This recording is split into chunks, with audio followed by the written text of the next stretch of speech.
You are watching KUTV Primetime News with Mutegi K. Martin.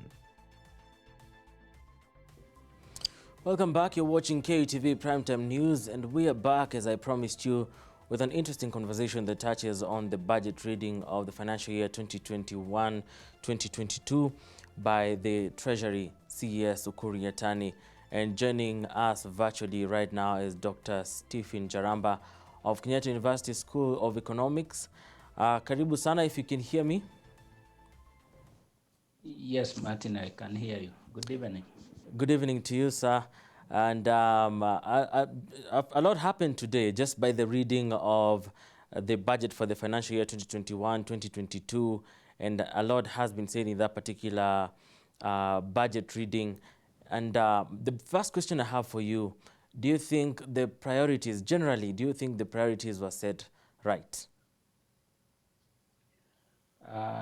Martin, from where we sit, there is the budget, what we call the budget statement, and the budget implementation process. So if we are to talk about the budget statement as it was read today, I would say it was quite comprehensive, touched basically everything. So I would say that it was a good statement which prioritized the big four agenda, the health issues. You see that some of the enablers as recognized by the blueprint, that the Vision 2030 for the country. It was able to identify a number of the programs that are actually cited in that document, like LabSet. There is some of the project we call enabler. So to me, the statement was quite comprehensive, but I would actually say that it is just too ambitious, just like others. The issue would be that will we be in a position to meet all the cited concerns? But for the purpose of the statement, I would say it was quite comprehensive. All right, and as we move on, the budget now has risen to over 3.6 trillion from 2.91 in the last financial year. What really, for a viewer who might want to understand, what really pushes a government to the extent of borrowing more from other platforms like IMF and World Bank to continue investing in a country? What really pushes the government to go to such extents, even as we look now, we are headed to we've crossed the 3.6 trillion, and now we might be even going high in the next financial year. What really pushes the governments to go that far? Martin, you know that there are two forms of borrowing. There is domestic borrowing, which is actually substantial if you look at the today's budget reading, and there is the foreign borrowing. Domestic borrowing, it has two concerns. It could be as a way of trying to employ what we call stabilization policies. And of course, the main one being to raise the revenue. The government's budget, the 3.6 trillion, you can see the gap between the ordinary revenues, which is about 1.7 trillion, versus the 3.6. We would say that almost half of that budget is a deficit. Now, of course, the government has to implement as it has promised in the budget statement. So it has to borrow. It has to borrow, and it has to borrow both internally and from the foreign aspect. Now, for the foreign borrowing, you remember that that's actually in terms of project facilitation, and of course for the purposes of ensuring that the payment of imports is actually guaranteed. So for the purposes of domestic borrowing, mainly is to implement, and you will see that that one most of the time touches on the recurrent expenditure. But once it comes to foreign debt, mainly it's for project support. What we say that mainly it has to import some of the foreign produced goods for purposes of local development, and also to ensure that the country doesn't run out of foreign reserves. So there are two components of borrowing: domestic borrowing and foreign borrowing. All right. And still on borrowing, when we look at the debt that we had by the year 2013, which was just shy of 1 trillion, and up to now we've just crossed the seven the 7 trillion threshold. What is happening? Why is there so much development happening in the country that was not happening before with the Kibaki government? What do you think would be happening right now? Have we thrown ourselves as a country into more development in terms of throwing money into infrastructure, into healthcare, into technology, and all that? I don't know. I think the current budget, I mean, the current debt starts at around, I think it should be around 8.4 trillion, if Okay. I'm not wrong. Now, you see, we are ambitious in terms of what we want to implement. I would say that our government, the current government, is so much into social programs, which, in my view, I would actually think they are more of transfer payment other than support programs. Then our main problem is that domestically we are not generating enough revenue for the government. The economic activities within the borders, they keep on declining. And you find that with that is that it has two implications. One is that we have to consume from what is foreign produced, and then again that the government cannot raise enough revenue domestically, and therefore the expansion in terms of debt keeps on growing. And like, for example, the current projection when it comes to domestic revenue, or what we may call the ordinary revenue, is around 2.06 or thereabout. And you see over time, at no point the government has ever projected and achieved. And therefore, that consistent gap is the reason that the government has to keep on borrowing. Now, the question on whether it's deliberate, at times you may say that, of course, an error that is expanding over time is no longer an error, it's a deliberate error. It's coming out of the desire. Of course, the government want to spread, it want to please its population. A time, of course, with non-priority areas, like of course, what we've had, you've programs that have been cited today. There are programs that can be avoided for the purposes of trying to save and minimize this difference between the revenues and expenditures. But you see now the government has to, because it has to try and be popular, and therefore in the process the gaps keeps on widening. Of course, for how long? It may not go wrong. It may not go for a long time as things actually are starting to show, or bad signals are already coming out. So it may not go for that long. Right. Yes.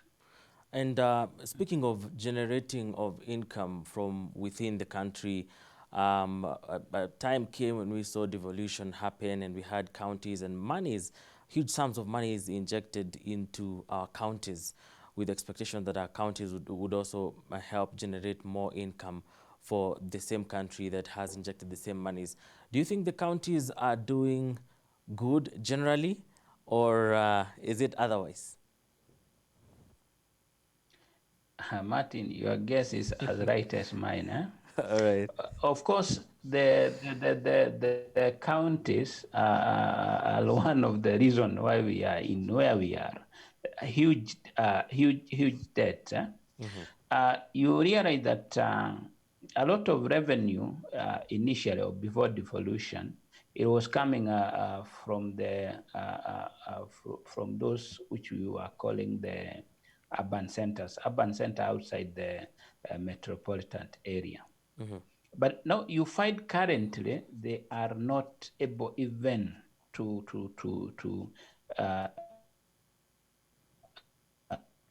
raise even enough to pay for their own salary alone. Extent, I usually say that what we devolved is a payroll, not if a proper impact to be done on what actually we have gotten versus the total expenditure on the counties. It might be found that there has not been serious impact of devolution. Rather, there has been an increasing expenditure. So actually, we may be right to say that the growth also in terms of our deficit, it's also brought about by our vicious maybe policies, which is to devolve our resources. Then again, you see, Martin, again, is that we devolved what? If you talk about agriculture, look at the amount allocated to agriculture. In the headquarters, what for? We devolved health. So we were supposed to maintain only the to the national government. But look at what the government, the central government is spending in terms of health versus the amount that is going to the county for the same. So you may actually ask, have we really devolved as, of course, was anticipated by the Constitution, or did we only devolve the payroll, such that at the end of the day, it may not have attained the target. Yeah. All right. And as we continue to say that, maybe I would want you to give us a way in general where and how the counties can actually become more fruitful in this particular country as we wind up the conversation. But before we get there, less than 2 months before, after Ukur Yatan had settled in the office, came COVID-19, which was a worldwide pandemic that ravaged the economies of the countries of the world. And Kenya was not spared in one way or the other. We were really, more than one way, we were troubled, and our economy was ravaged by the COVID-19 pandemic. And we saw monies injected also into COVID-19 as a health crisis, and also some of the stimulus package that would go towards the after effects of the COVID-19 as a pandemic economically. And this year, we're also seeing some money is put into recovery and, making sure that many people get jobs. Others who had lost jobs, we want to make sure that they get jobs. How do you see this, contributing and making the economy bounce back to at least where we were before the COVID-19? Or are we going to take a couple of more years, a couple of more budget readings before we come back to the economy that we enjoyed before the pandemic? Martin, fine. The COVID may have actually caused some havoc into our economy, but even if you consider the period just before the COVID, we would say that things were still not that good. In fact, somebody said that it's like it was already raining on us. The COVID is just the storm that blew the cover out, but Okay. we were still not doing well. Mm-hmm. So, I think COVID has also given us, as a country, a good platform to also reconsider, especially our potential. If you look at as happened in our country, they are a revolution in terms of the way we think and the way we do things. Uh, uh, we have also seen quite a number of uh, uh, uh, innovative kind of activities. In fact, I was expecting such a big budget would focus mainly on that area. How do we build on the potential that we've already discovered? And more so avoid and especially do away with the import. Of course, I was happy that there was some kind of introduction of import tariffs, especially on leather product, furniture products. Actually, a 35% tariff was instituted on them, which to me that was quite encouraging. Try to protect a local production, and that's what will actually create employment. It is what will create for us in income, and it's what will give our government the revenue it is so much desire. So it has been a learning process, of course, with a number of families and livelihoods lost. But of course, it is a good base that we can start reconsidering. Fine, the budget touched some issues here and there, but I think it is still not enough like, for example, you still wonder how come that have actually discovered some of products that could go to dealing with COVID cases. How come so far they are not licensed? Maybe the budget would have also considered lessening this bureaucratic process such that a number of young people are able to get into production and participate in the market. Yeah. All right, and as we head to the close of this particular conversation, Kenyans had their fingers crossed on their one commodity that Kenyans really enjoy in the mornings, and that is bread, which has been exempted from the tax, among many other things, including health, the health that we've just been talking about.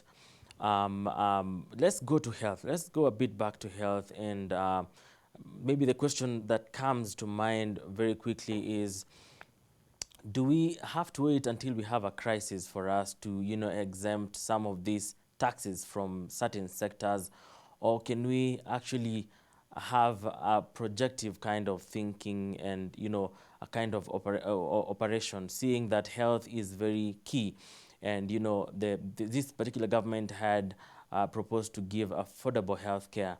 Must we go through certain difficulties and certain crises for us to, put less pressure on some of these sectors, or do we have to just get there and deal with it head on? Yeah, let's give the government some credit that when it comes to health, it really tried to, of course, allocate financial assistance. And quite a substantial amount was allocated to maybe try to jumpstart the universal health care.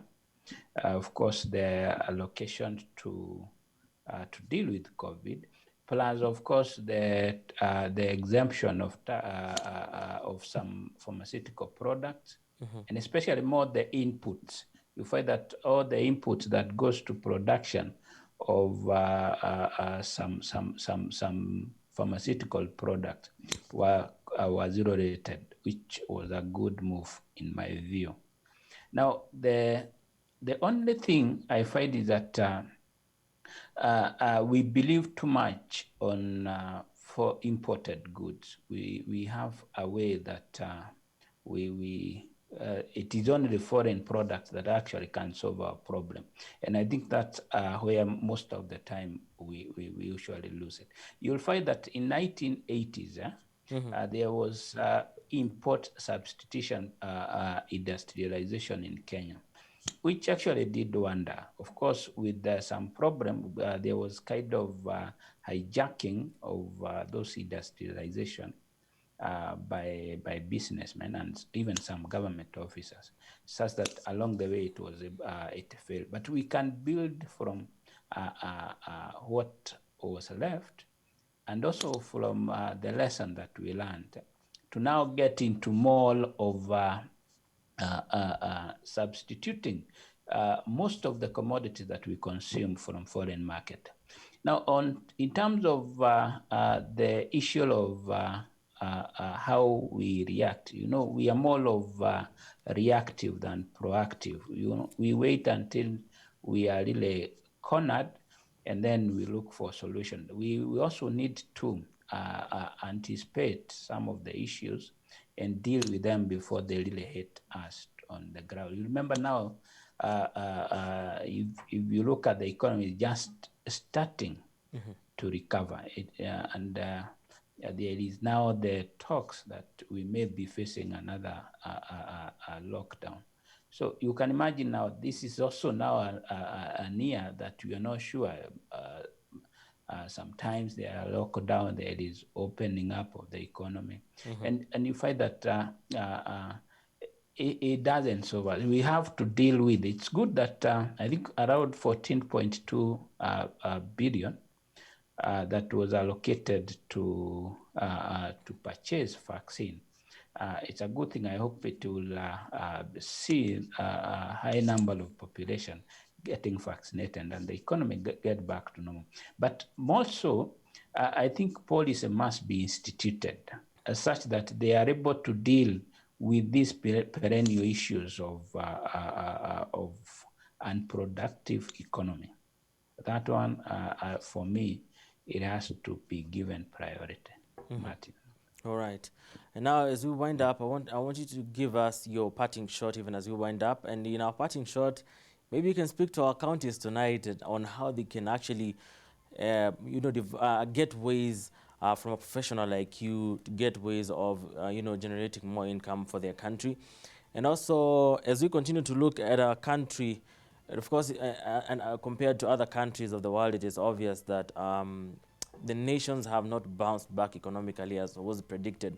This was the year of bouncing back. How far do you think the nations of the world have come? Of course, with the restrictions that have been. And what can we expect in the future? What is your prediction of the future in terms of how we bounce back, not just Kenya, but the nations of the world bounce back economically with 2022 on the way and the other years moving forward?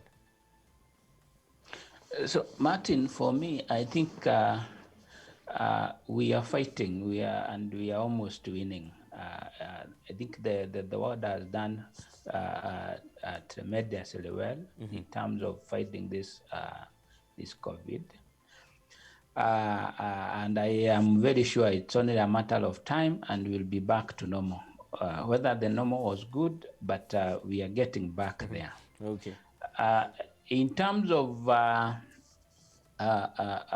counties, and before I go to the counties, Martin, I would want to say that taxing an economy is not the solution. Taxing, because the moment you are killing the consumer power, actually at the end of the day, we get to where we are. Like, for example, you mentioned that issue of taxing bread. If you tax me, if you tax bread and find tomorrow that it's now, hear the minister talk about it, that the finance bill has that the bread and the milk, especially that goes to kids, is going to be taken now. It's going to be taken from a category of zero-rated products now to VATed products. Now, Kenya, in terms of that, they can avoid tax. I mean, they can avoid that tax by consuming different products. Okay. So you wonder, at the end of the day, what will you have done as a country, that you have killed industries by the fact that you introduce tax. Consumer avoided that tax. We get back to these sweet potatoes, the way we were doing early times. And by doing that, what are you talking about? The industry that are producing maybe bread or bread-related products. They will shut down. The moment they shut down, they will release the workers. The workers then will have no power to purchase, and then you have cumulated effect. And then we are back to where we started, that the government cannot raise enough revenue. So when you are taxing, tax products that you know that cannot bring what we call the excess burden to the economy. Because there is a burden that's brought by the tax, but there is excess burden that is brought by the fact that consumer also capacity to adjust to the new environment, which is brought about by introduction and taxes. Now, of course, to the counties, I think counties, we still were right. I think we've not gotten to what actually was the original idea of devolution. And more so taking competitive advantage. I think each county, and if you look at the thinking in terms of boundary created, it was based on its capacity, which is unique. Let's take advantage of that and then trade with each other, and along the way, we are going to get it right. Amazing. Thank you so much. Just one more thing I remembered before I let you go, Daktari, is just a random question that has come to mind right now in the case of and in the situations where we find ourselves in the economic waves in different situations, and sometimes we find ourselves in a hard place as a country, as institutions. One quick question: what is fairer, for lack of a better word, economically? Is it firing people or reducing salaries? Which one is more effective in the general outcome of the economy?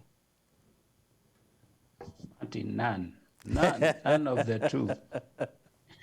You do not. Let me tell you, Okay. Martin. I hope you are born the time the structural adjustment programs. That is around 1999, there 2000. I was so They much were alive. implemented here in Kenya. You see what happened to economy.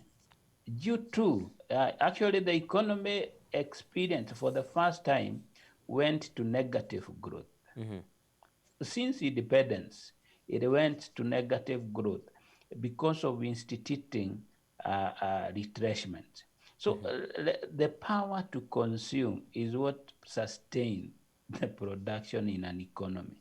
You do not reduce consumption. Fine, you can have an argument or a debate in terms of what is the population consuming. Is it consuming domestic produced goods or foreign produced goods? Which can be dealt with but just by use of the policy available in an economy. But in terms of either reducing salary, that we are saying, you know what that means, as I was explaining, that Yes. I will have to reduce, to adjust my consumption downward. The consumption I do is what sustains the production or productive economy. So if that happens to a substantial number in an economy, you're shutting down production. The same case once it comes to retrenchment. That one you deny me income completely, and therefore you will be killing an economy if you do either of the two. All right. Thank you so much, Dr. Stephen Njaramba, for joining us tonight.